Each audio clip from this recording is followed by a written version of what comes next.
Hey there! Today we are talking all about garlic. Now, this is a video that I recorded back at the beginning of February. That's when I actually planted my garlic. And if you watched the video from this past weekend of our spring garden cleanup, you'll see that I remembered that I never did publish this video. So that's what I'm doing now. And the video is not the greatest because I was using a tracking gimbal and my camera was doing some weird things, zooming in at strange moments and zooming out and twisting around. So I didn't capture everything that I wanted to, but I'm going to try to clean this up the best that I can so that you guys can see what I was doing. And then we also have a full grow guide over on our website, and I will link that in the description. Now, if you aren't aware, our brand new website went live a couple of weeks ago, and I'm so excited for you guys to see it. I hope you will go check it out at secondmilejourney.com. I'm still working on several areas. I'm still trying to get my grow guides up to date, and the recipes section I'm still working on as well. But anyway, let's get back to garlic. What you've seen me do so far, in the beginning there, I was moving the drip line out of the way so that I could top up the bed with some fresh soil. And if you've seen my DIY soil video, then you'll recognize this recipe. The only difference is here, I was just mixing it straight in the bed. And that's my sphagnum peat moss that I use.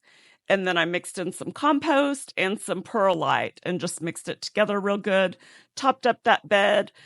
I didn't top it up as much as I should have because you don't have to for garlic. It had plenty of space there, but I'm trying to work on getting all of my beds topped back up this year. We have really had a soil level decline in all of our beds, so it's going to be quite costly to get all of that brought back up to the proper level.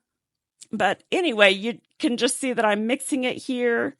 And in a moment, you'll see as I start to get the garlic cloves out, what I like to do is soak my cloves. I use the liquid fish fertilizer, and I dilute it, of course, and pre-soak those garlic cloves before I plant them. And then here at the end of the video, I'll pop up a picture of what the garlics look like at this moment here in the middle of March. So it's just been a little over a month since we planted these. Now keep in mind that it's actually best to plant your garlic in the fall, but I was so busy in the fall, I kept forgetting or running out of time, and I never did get it done. And then I stumbled across my cloves, and I thought, oh my goodness, never got these in the ground. So I quickly got out there and got them planted as soon as I could, and they did sprout within a month. But of course, since I didn't plant them in the fall, they're not going to produce as big of cloves as they would have if they had been planted in the fall. Okay, let's go ahead and get into some important information about garlic. If you aren't familiar, there are actually two different types of garlic varieties. There's the hardneck varieties, and then there's the softneck. Softneck is typically what we find in our local grocery store. But for hardneck varieties, they thrive best in colder climates, which that would be zones like 3 to 6 if you're going by the USDA plant hardiness zones. They are the type of garlic that actually require a cold dormancy period. Hardneck varieties are best suited for colder climates because they have the ability to withstand colder temperatures, and they have a requirement of a cold dormancy period to produce bulbs. And then the softneck varieties are best suited for milder climates, and they have more of a flexible stem that can be braided. They typically produce more cloves per bulb because they don't have that hardneck stem in the center, and they have a milder taste. Softneck varieties don't require a cold dormancy period to produce bulbs, and they do best in zones 7 through 10. But there are some areas that can grow both, and you can always try it. Since I am in zone 7A, I typically grow both, and I don't seem to have any issues.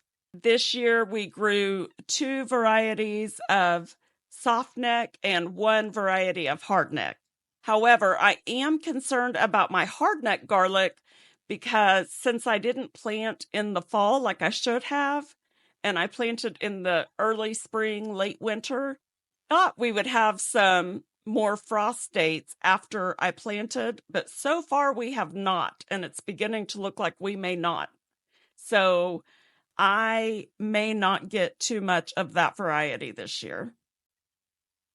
Okay, so we have wrapped up the planting here in the main garden, and that tub that you saw me pull some stuff out of earlier right there, that is my Espoma fertilizer. That's the granular type. I'll pop up a picture of that as well and include a link in the description to that. But like I said, I use the Neptune's Harvest fish fertilizer to pre-soak my garlic, and you can see that right there next to me.